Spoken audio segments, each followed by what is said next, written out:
Praise the Lord. प्रभु नाम धन्यवाद दिए पुणी आज प्रभु आम को सुजोग देले प्रभुंकर जीवंत वाक्य आम्भे देखिबा। आज टॉपिक मध्य रहिबो से सेकेंड कमिंग जीशुंकर द्वितीय आगमन विषय रे। कारण मु पूर्व दिन रे आपण मान को ईश्वरंकर वाक्य से शिक्षार सोपान मध्य को नहीं किसी विषय आपण मान को कही थी जे जीशुंकर द्वितीय आगमन आ दुई गोटी पार्ट ता हबो।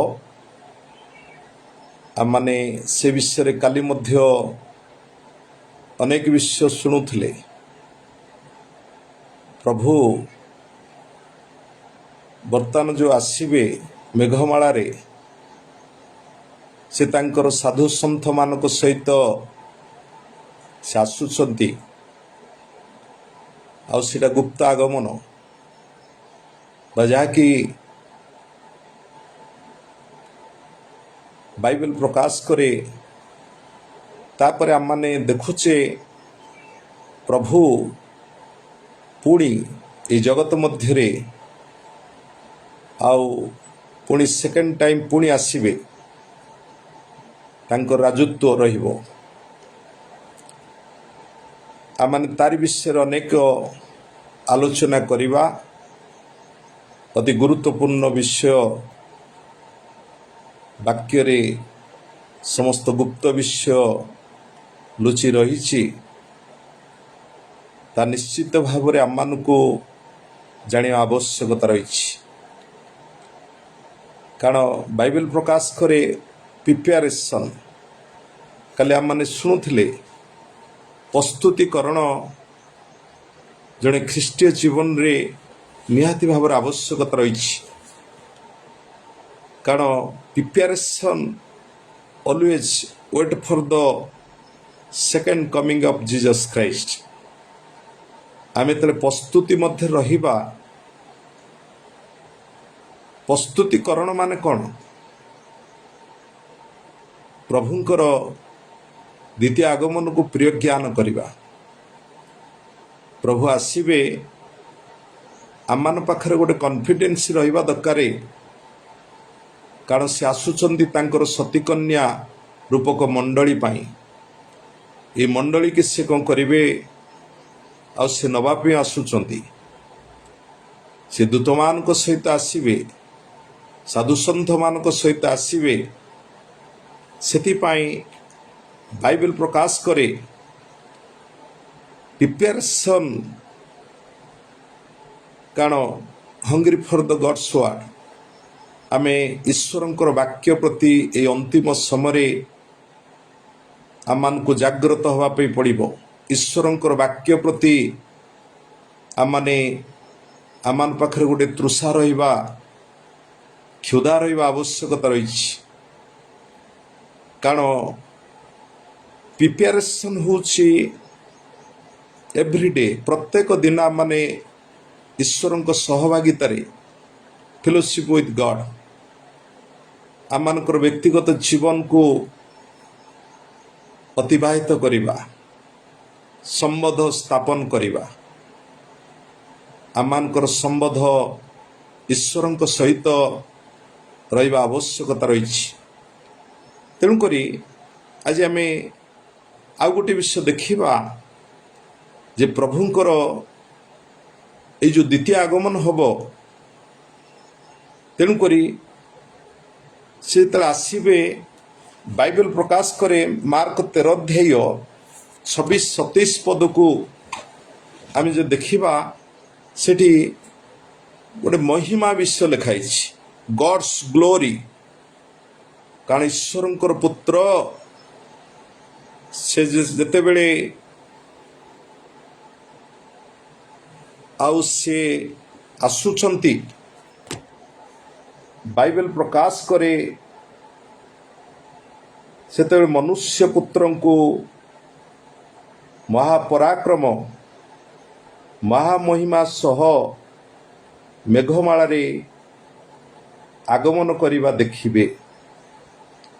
ମହାପରାକ୍ରମ ମହାମହିମା ତାର ଅର୍ଥ ହେଉଛି ପ୍ରିୟ ଈଶ୍ୱରଙ୍କ ଲୋକମାନେ ଆମମାନଙ୍କ ଜୀବନରେ ଗଡ୍ସ ଗ୍ଲୋରି, କାରଣ ଯୀଶୁ ଯେତେବେଳେ ଆସୁଛନ୍ତି ସେକେଣ୍ଡ କମିଂ, ଗ୍ଲୋରି ଗୌରବମୟ ଶରୀରରେ ଆସିବେ। ମହାମହିମ ଯେଉଁଟାକି ତାଙ୍କର ଶରୀର ତେଜମୟ ଶରୀର, ସେଇ ଶରୀରରେ ସେ ଆସୁଛନ୍ତି। ଆମମାନେ ଗଡ୍ସ ଗ୍ଲୋରି କ'ଣ ପାଇଁ ମଣ୍ଡଳୀକୁ ଆକର୍ଷଣ କରିବେ? ମହିମା ସଦାବେଳେ ମହିମାକୁ ଆକର୍ଷିତ କରେ। ଗୋଟେ ବିଷୟ ମନେ ରଖିଥାନ୍ତୁ, କାରଣ ଯେମିତି ଆମମାନେ ଦେଖୁଛେ ଗୋଟେ ମ୍ୟାଗ୍ନେଟ୍ କ'ଣ କରିବ, ସେ ଲୁହାକୁ ଫ୍ରେଶ୍ ଲୁହାକୁ ସେ କ'ଣ କରିବ, ତାକୁ ଖିଚି ନିଏ, ତାକୁ ଆକର୍ଷିତ କରେ। ଠିକ୍ ସେଇଭଳି ଆମମାନଙ୍କ ଜୀବନରେ ଯେତେବେଳେ ଗ୍ଲୋରି ଈଶ୍ୱରଙ୍କର ମହିମା, କାରଣ ଈଶ୍ୱରଙ୍କର ପୁତ୍ର ଯେତେବେଳେ ଆସିବେ ଗୌରବମୟ ଶରୀର ଧାରଣ କରି ସିଏ ଆକାଶ ମଣ୍ଡଳରେ ଦେଖାଦେବେ। ତାଙ୍କର ପାଦ ସେ ଜୈତୁନ ପର୍ବତ ଉପରେ ପକାଇବେ, କିନ୍ତୁ ଧରାପୃଷ୍ଠକୁ ସେ ଆସିବେ ନାହିଁ କେବଳ ମଣ୍ଡଳୀକି ନେବା ପାଇଁ। এই ମଣ୍ଡଳୀ ହେଉଛି ସତୀ କନ୍ୟା। এই ମଣ୍ଡଳୀ ଉର୍ଦ୍ଧ୍ୱକୁ ଗମନ କରିବ, ତାର ର୍ୟାପ୍ଚର ବିଷୟ ବୁଝାଏ।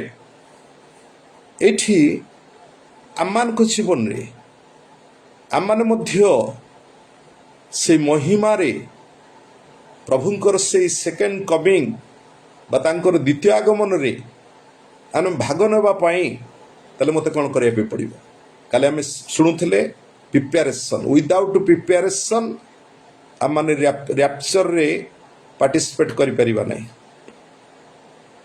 ପ୍ରିପାରେସନ୍ ଭିତରେ ଅନେକ ବିଷୟ ମୁଁ ଆପଣମାନଙ୍କୁ କାଲି କହୁଥିଲି, କିନ୍ତୁ ଆଜି ଆମେ ସେକେଣ୍ଡ ବିଷୟ ଦେଖିବା ଯେ ଗଡ୍ସ ଗ୍ଲୋରିକି ମାନେ ଆଟ୍ରାକ୍ସନ୍ କରିବ, ଆକର୍ଷଣ କରିବ। କାରଣ ପ୍ରଭୁଙ୍କର ଯେଉଁ ମହିମାର ଶରୀର, ସେ ଆମମାନଙ୍କ ଜୀବନରେ ସେ ମହିମାର ବିଷୟକୁ ସେ ଡିମାଣ୍ଡ କରନ୍ତି। କୋଉମାନଙ୍କ ଜୀବନରେ ଈଶ୍ୱରଙ୍କର ମହିମା ପ୍ରଗଟୀକରଣ ହେଉଛି କେତେବେଳେ? କାହିଁକିନା ବାଇବେଲ ପ୍ରକାଶ କରେ ଆମମାନଙ୍କ ଜୀବନରେ ପ୍ରଭୁ ଆମମାନଙ୍କୁ ଦୁଇ ଗୋଟି ବିଷୟ, କାରଣ ଯଦି ପ୍ରଭୁ ଭୋଜ ବାପ୍ତିସ୍ମ ଆମମାନେ ସମସ୍ତେ, କାରଣ ତାହା ହେଉଛି ଜଣେ ଖ୍ରୀଷ୍ଟୀୟ ଜୀବନରେ ଆମମାନଙ୍କୁ ନିହାତି ଆବଶ୍ୟକତା ରହିଛି। ପ୍ରଭୁ ଭୋଜ ସେଥିପାଇଁ ଆଉ ଯାତ୍ରା ତାର 16 ଅଧ୍ୟାୟ 7-8 ପଦକୁ ଯଦି ଆପଣମାନେ ପାଠ କରିବେ, ସେଠି ଦୁଇଟା ବିଷୟ ଲେଖା ହେଇଛି। ଆଉ ଲେଖା ହେଲା ଯେ ତୁମେ ଔଷଧ ମାନ ଆମେ ସେକେଣ୍ଡ ବିଷୟ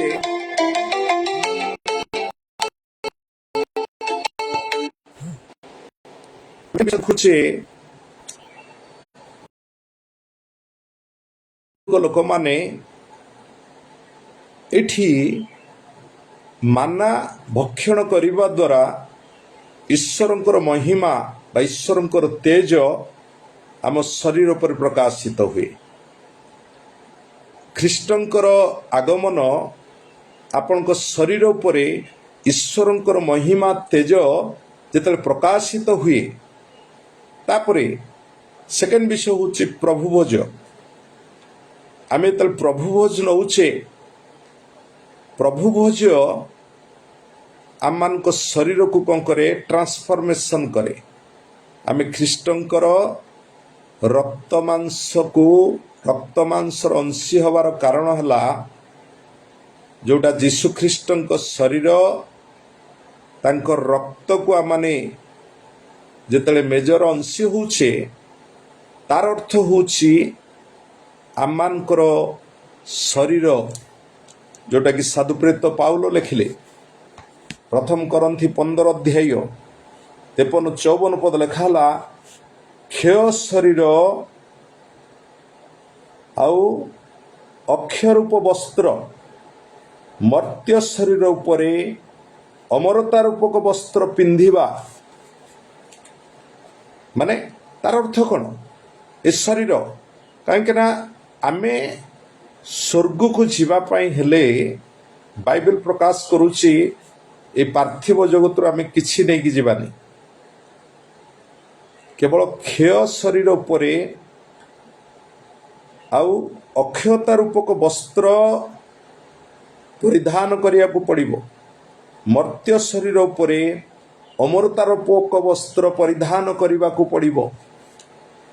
ଦାଡ଼ି ଦେଉଛି ମହିମାର ଶରୀର, କାରଣ ତା ହେଉଛି ଟ୍ରାନ୍ସଫର୍ମେସନ୍ ବଡି, ରୂପାନ୍ତରିତ ଶରୀର ତାକୁ କୁହାଯାଏ। କାରଣ ଯେତେବେଳେ ଯୀଶୁଖ୍ରୀଷ୍ଟ ଆସୁଛନ୍ତି ସେ ମହିମା ଶରୀରରେ ଆସିବେ, ତେଜମୟ ଶରୀରରେ ଆସିବେ। ତାଙ୍କ ଶରୀର ଉପରେ ଈଶ୍ୱରଙ୍କର ଗ୍ଲୋରି ପ୍ରକାଶିତ ହେଉଥିବ। ତାହେଲେ ଆମମାନଙ୍କ ଶରୀର ଏକ୍ଜାକ୍ଟ ଯେତେବେଳେ ଆମେ ଯେତେବେଳେ ଆମମାନଙ୍କର ସମ୍ବନ୍ଧ ଦ୍ୱାରା ଆମମାନେ ଯେତେବେଳେ ମଣ୍ଡଳୀ ସହିତ ସଂଯୋଗିତ ଦ୍ୱାରା ପ୍ରଭୁଙ୍କର ଦ୍ୱିତୀୟ ଆଗମନକୁ ଆମମାନେ ଯେତେବେଳେ ପ୍ରିୟ ଜ୍ଞାନ କରୁ, ଖ୍ରୀଷ୍ଟଙ୍କ ସହଭାଗିତାରେ ଆମମାନେ ଯେତେବେଳେ ବଢ଼ୁ, ବାଇବେଲ ପ୍ରକାଶ କରୁଛି, ତାହେଲେ ଆମମାନଙ୍କ ଜୀବନ କ'ଣ ହେବ? ଏଠି ଗୋଟେ ଆଫେକ୍ସନ୍, ଖ୍ରୀଷ୍ଟଙ୍କର ସେଇ ଚୁମ୍ବକୀୟ ଶକ୍ତି କ'ଣ କରିବ? ମହିମାର ଶରୀର କ'ଣ କରିବ? କେବଳ ମହିମା ବିଷୟକୁ ଆଟ୍ରାକ୍ଟିଭ କରିବ, ଆକର୍ଷଣ କରିବ। ସେଥିପାଇଁ ମ୍ୟାଥ୍ୟୁ ଲେଖିଲେ, ଲୁକ ଲେଖିଲେ ଆଉ ମାର୍କ ମଧ୍ୟ ଲେଖିଲେ, ଚକ୍ଷୁର ପଲକରେ ଶେଷ ତୁରିଧ୍ୱନିରେ ଆମମାନଙ୍କ ଶରୀର ରୂପାନ୍ତରିତ ହେବ, ଟ୍ରାନ୍ସଫର୍ମେସନ୍ ହେବ। ତାପରେ ଆମମାନେ କ'ଣ କରିବା? ଆମେ ସ୍ୱର୍ଗକୁ ନୀତ ହେବା। ତାହେଲେ ପ୍ରିୟ ଈଶ୍ୱରଙ୍କ ଲୋକମାନେ, ଆମମାନଙ୍କ ଜୀବନରେ ଟ୍ରାନ୍ସଫର୍ମେସନ୍ ହେଉଛି ନିହାତି ଆବଶ୍ୟକତା ରହିଛି। କାରଣ ଟ୍ରାନ୍ସଫର୍ମେସନ୍ ପାଇଁ ଆମମାନଙ୍କର ସମ୍ବନ୍ଧକୁ ଆମମାନେ ବଜାଇ ରଖିବା, ଖ୍ରୀଷ୍ଟଙ୍କ ସହଭାଗିତାରେ ଆମମାନଙ୍କୁ ବଢ଼ିବା ପାଇଁ ପଡ଼ିବ। କାରଣ ପ୍ରଥମ ବିଷୟ ହେଲା ହୋଲି ଲିଭିଂ, ମାନେ ପବିତ୍ରମୟ ଜୀବନ, ଯାହାକି ପରିତ୍ରାଣାର୍ଥେ ଆମମାନେ ବୃଦ୍ଧିପ୍ରାପ୍ତ ହେବା ପାଇଁ ଆମମାନଙ୍କୁ ସାହାଯ୍ୟ କରେ। ହୋଲି ଲିଭିଂ ଗୋଟେ ପ୍ୟୁରିଫାଇ ଜୀବନ, ଯାହା ଖ୍ରୀଷ୍ଟଙ୍କର ଦ୍ୱିତୀୟ ଆଗମନ ପାଇଁ ଆମମାନେ ପ୍ରସ୍ତୁତିକରଣ ମଧ୍ୟରେ ରହିଥାଉ। ଗୋଟେ ଫେଥଫୁଲନେସ୍, ଆମମାନେ ପ୍ରଭୁଙ୍କ ପାଇଁ ବିଶ୍ୱସ୍ତତାର ଜୀବନ କାଟିବା। ଏ ଅନ୍ତିମ ସମୟରେ ଆମେ ତାହେଲେ ବିଶ୍ୱସ୍ତତାର ସହିତ ଆଗକୁ ବଢ଼ୁ, କାରଣ ଅଳ୍ପ ବିଶ୍ୱରେ ବିଶ୍ୱସ୍ତ, ଅଧିକ ବିଶ୍ୱ ଦିଆଯିବ। ଆମେ ସଦାବେଳେ ବିଶ୍ୱସ୍ତତାର ଜୀବନ ପ୍ରଭୁଙ୍କ ପାଇଁ କାଟିବା ଆବଶ୍ୟକତା ରହିଛି। ମଣ୍ଡଳୀରେ ହଉ, ପରିବାରରେ ହଉ, ଆମମାନଙ୍କ ଖ୍ରୀଷ୍ଟ ସମାଜରେ ହଉ। କାରଣ ବାଇବେଲ ପ୍ରକାଶ କରେ ତାହାଙ୍କ ବିଶ୍ୱସ୍ତତା ହେଉଛି ଗଗନ ସ୍ପର୍ଶୀ। ଯିରିମିୟ ବିଳାପ ପୁସ୍ତକ ଲେଖା ହେଇଛି। ତେଣୁକରି ଆମମାନେ ମଧ୍ୟ ଏ ଅନ୍ତିମ ସମୟରେ ବିଶ୍ୱସ୍ତତା ଭାବରେ ଆଗକୁ ବଢ଼ିବା। ତାପରେ ଏ ଅନ୍ତିମ ସମୟରେ ଆମେ ସାକ୍ଷ୍ୟ ବାହକ ହେବା। କାରଣ ଏଇ ଅନ୍ତିମ ସମୟରେ ମ୍ୟାଥ୍ୟୁ ମଧ୍ୟ ଲେଖିଲେ, ଆଉ ସାକ୍ଷ୍ୟ ଦେବା ନିମନ୍ତେ ତାଙ୍କ ସୁସମାଚାର ପ୍ରଚାରିତ ହେବ, ତତ୍ପରେ ଯୁଗାନ୍ତ ହେବ। ତେଣୁକରି ଆମମାନେ बाइबल प्रकाश करुच्ची अंतिम समय प्रभुंकर लोक माने ईश्वर लोक माने प्रतारित हेबे। फॉल्स प्रॉफिट मिथ्या भाववादी माने तांको द्वारा प्रतारित हेबे। जोड़ा मैथ्यू तार 24 तार 4-5 पद लिखा अछि। किंतु प्रिय ईश्वर लोक माने जेतले ब्राइड ग्रूम आसुचंती आउ सी से आम पाखरे गोटे सुबुद्धि कन्या सदृश आम योग्यता हासिल करने आवश्यकता रही। आम पाखरे से तैल से दीप तैलर अभाव न होब। से लुक 12:35 पद मध्य लिखागला तुमानकर कटी बंधा थाउ तुमानक प्रदीप जलु थाउ। आउ ताले जीशुख्रीष्टंकर सेकेंड कमिंग से महागौरव आसुअछंती को मानकु जो मानक परे जो मानक शरीर जो मंडली कन्या रूपक मंडली जो माने प्रस्तुति मध्य रहिबे जो मानक शरीर परे ईश्वरंकर तेज महिमा प्रकाशित हब। सेठी पई दानिएल मध्य दानिएल पुस्तक रे आउ तांकर आगमन विषय गोटे विषय से लिखिले जाके दानिएल तार 7 अध्याय 13-14 पद रे बहुत गुरुत्वपूर्ण वाक्य से देले। कारण दानिएल लिखिले मु रात्र काल रे दर्शन रे देखिली मनुष्य पुत्र न्याय एक पुरुष मेघरे आसीबे। मनुष्य पुत्र न्याय एक पुरुष से मेघरे आसीबे। तापरे 14 पद जोटा कि तांकर राजत्व विषय लिखाई। तेणुकरी आमे प्रभुंकर द्वितीय आगमन अति जल्दी से आसुचंती। से आपण मानकु नेबे आम मानकु नेबे मंडली मध्य उठिबो। मंडली चलीगला परे ईश्वरंकर अनुग्रह ए जगत रु चली जीवो। ताले आम माने प्रस्तुति मध्य रहिबा प्रभुंकर वाक्य प्रति ध्यान दबा प्रभु भोज सहित जड़ित रहिबा। आम मानकर क्षय शरीर ए क्षय शरीर उपरे अक्षयता रूप वस्त्र परिधान करिबा। तापरे ता होची अमर महिमार शरीर ए मर्त्य शरीर उपरे अमरता रूप वस्त्र को आम माने पिंधिबा। ताहले आम को प्रभु कौन करिवे अट्रैक्शन करिवे। से महिमा शरीर रे से कौन करिवे आम को से स्वर्ग को नवा पाई दारिदल कहीं ना आममानकर प्रभु जीशुंकर आगमन पर्यंत आम मध्य धर्म विधि पालन करिबा। कौन धर्म विधि माने कौन प्रभुंकर द्वितीय आगमन पर्यंत जाकि प्रथम तिमोथी 6:14 पद लिखाला धर्म विधि पालन कर।